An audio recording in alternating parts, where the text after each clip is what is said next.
Assalamualaikum warahmatullahi wabarakatuh. Halo anak-anakku yang sehat dan ceria. Bagaimana kabarnya hari ini? Apakah kalian sudah siap belajar apa belum? Ada yang tidak masuk hari ini? Oh, masuk semua, bagus. Baik anak-anak, sebelum pembelajaran kita mulai, Bu Guru mau mengingatkan beberapa hal tentang aturan main dalam belajar kita. Siapa yang ingat? Ayo, yang pertama apa? Yang pertama, ya benar. Yang pertama adalah kita harus mengikuti pelajaran dengan disiplin dan tertib. Yang kedua apa? Ya, yang kedua harus mengerjakan segala tugas dengan benar. Nah, kalau tanya juga boleh, tapi nanti setelah dipersilakan bertanya ya. Untuk memulai pembelajaran, mari kita menyanyikan lagu bersama-sama terlebih dahulu. Siapa yang ingat lagu Hari Merdeka? Iya, semuanya ingat, bagus. Lagu Hari Merdeka ini disebut juga dengan lagu 17 Agustus. Kita mulai ya. 1, 2, 3. 17 Agustus tahun 45, itulah hari kemerdekaan kita. Hari merdeka, nusa dan bangsa, hari lahirnya bangsa Indonesia. Merdeka, sekali merdeka tetap merdeka, selama hayat masih di kandung badan. Kita tetap setia mempertahankan Indonesia. Kita tetap setia membela negara kita. Iya, semuanya pandai bernyanyi. Baik anak-anak, dari lagu yang kita nyanyikan bersama tadi, ada yang ingat tidak apa arti proklamasi kemerdekaan seperti pembelajaran kemarin? Iya, bagus. Proklamasi adalah bebas dari segala macam penjajahan. Baik, ada yang tahu tidak setelah proklamasi kemerdekaan ada pertempuran lagi atau tidak di negara kita? Siapa yang bisa menyebutkan? Ya, Fali. Oke, pinter. Salah satunya adalah pertempuran 10 November di Surabaya. Dari kelas 5 atau kelas 6 ada yang bisa menyebutkan siapa tokohnya dalam pertempuran 10 November? Siapa? Bung Tomo. Bagus. Tokoh ini adalah tokoh yang terkenal dengan pidatonya yang begitu menggelora.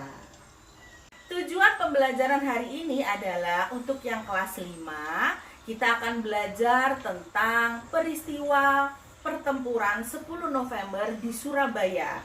Dan yang untuk kelas 6 adalah tujuan pembelajarannya mengenai teks pidato.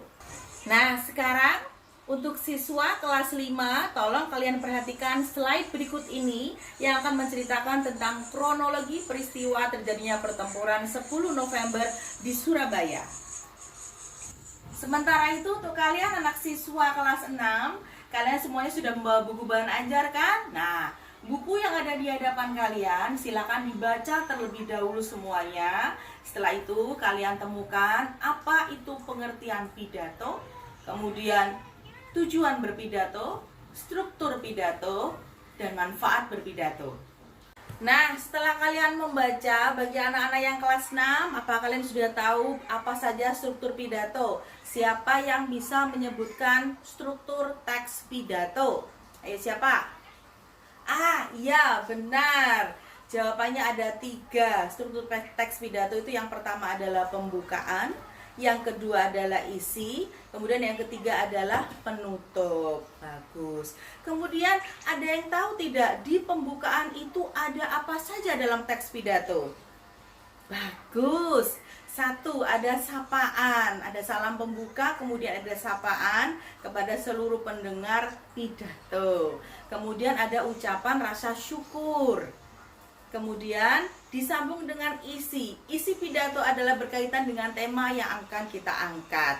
Dan kemudian penutupnya diakhiri dengan kesimpulan, permohonan maaf, juga diakhiri dengan salam penutup. Pinter semuanya. Baik, setelah kalian baca tadi tentang macam-macam bentuk pidato, kemudian struktur teks pidato, coba perhatikan pidato Bung Tomo berikut ini. Anak semuanya, baik yang kelas 5 maupun yang kelas 6. Kita sekarang membuat kelompok ya. Kelompoknya berdasarkan absen kalian. Absen 1 sampai 5 kelompok 1, absen 6 sampai 10 kelompok 2, dan seterusnya sampai absen yang terakhir. Kalian lihat di lembar kerja yang sudah ada di meja kalian, silakan yang sudah dibagikan Bu Guru tadi pagi, lembar kerjanya dilihat. Nah, secara berkelompok kalian kerjakan lembar kerja itu, dibahas secara berkelompok, tapi semua siswa wajib mengerjakan lembar kerjanya ya, semuanya. Untuk yang kelas 5, kalian kerjakan di situ, yaitu yang pertama adalah kalian jelaskan kronologi peristiwa 10 November di Surabaya.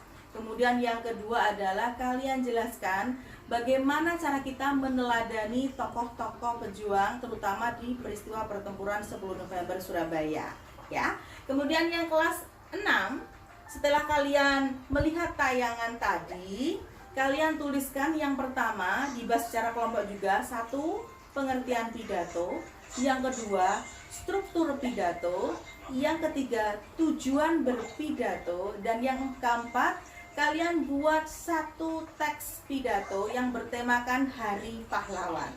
Bisa ya? Kalian kerjakan secara berkelompok. Silahkan.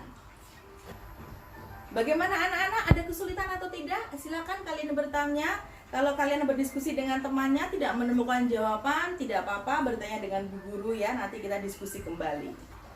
Baik, setelah kalian mengerjakan, silakan mempresentasikan hasil kerja kalian masing-masing di depan kelas. Nah, ternyata pekerjaan kalian semuanya bagus, hebat semuanya, dan semuanya mendapat nilai 100 karena jawabannya benar semua. Nah, sekarang kita simpulkannya pembelajaran kita hari ini satu persatu. Kita mulai dari kelas 5 terlebih dahulu.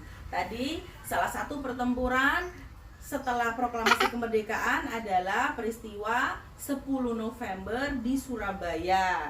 Dan peristiwa itu dijadikan sebagai Hari Pahlawan bagus.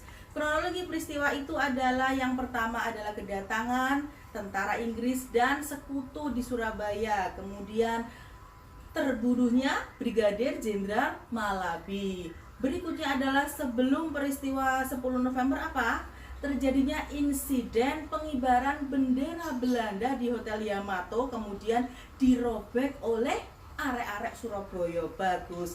Tokoh dalam 10 November siapa nak? Bung Tomo, pinter. Bagaimana cara meneladani sikapnya? Ya, pinter Vali. Dengan belajar giat dan menunjukkan sikap nasionalisme atau rela berkorban untuk bangsa dan negara. Bagus. Sekarang yang kelas 6. Kesimpulan dari pembelajaran kita hari ini apa? Pidato. Iya, kita bahas tentang pidato, pinter. Pidato memiliki berapa struktur? 3 struktur, yaitu pembukaan, inti, dan penutup. Tujuan berpidato apa anak-anak? Untuk mempengaruhi pendengar atau khalayak. Bagus. Bagaimana membuat teks pidato yang baik? Membuat teks pidato yang baik adalah kita sesuaikan dengan tempat kita berpidato, siapa yang mendengar pidato kita, dan memperhatikan susunan teks pidato yang baik. Pinter. Nah, kalau sudah, sekarang Bu Guru akan berikan lembar tes evaluasi ya. Lembar tes evaluasi ini kalian kerjakan sendiri-sendiri tanpa bekerja sama dengan teman sebangku atau kelompok. Setelah itu kita kumpulkan. Nah, kalau sudah selesai, kita akhiri pembelajaran kita hari ini. Wassalamualaikum warahmatullahi wabarakatuh.